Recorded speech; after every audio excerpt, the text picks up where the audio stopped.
The kidnapping occurred in Petaluma, which everybody called a sleepy little town in America, where crime did not happen. That October 1st night when she was kidnapped, smelling the smells of the autumn air, and in my opinion, we were racing the darkness.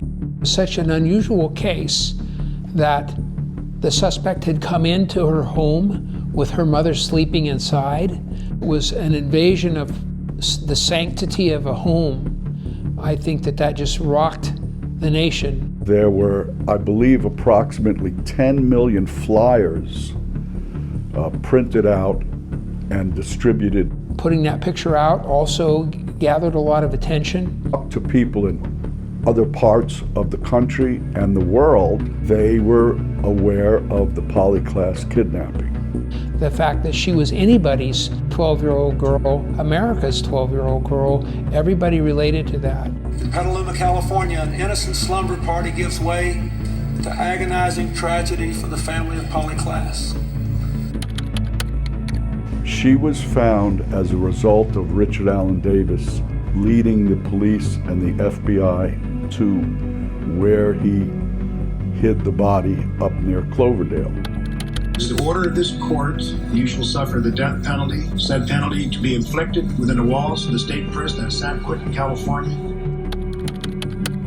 I was the attorney for Richard Allen Davis in the case involving the kidnap and murder of polyclass. I have often said that I sort of feel honored that I got to represent him, because of when you're a public defender, what could be more challenging than representing someone that was the world's most hated man at the time?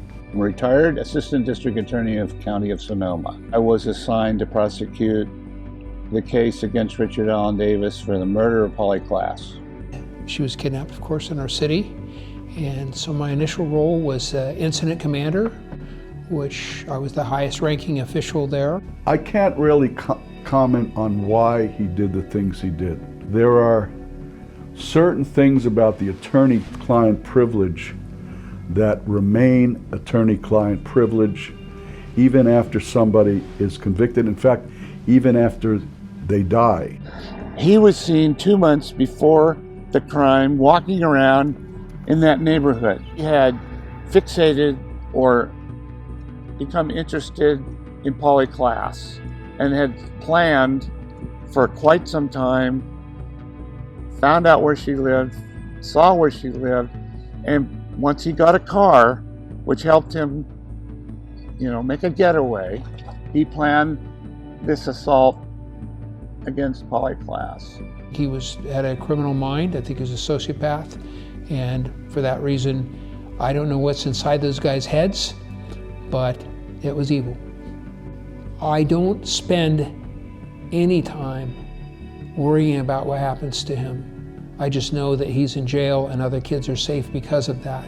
I'm the executive director of the Polyclass Foundation and the Polyclass Community Theater. It was the 20th anniversary. It was October 1st, 2013. And there was a remembrance happening, and Polly's mom came up to me and said, "You want to remember my daughter?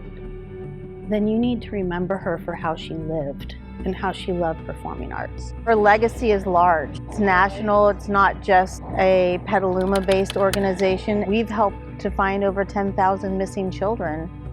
We've also helped to save a lot of kids from going missing in the first place by having social media safety. I wish we could have done better. I wish we could have gotten her sooner. I wish we could have saved her life.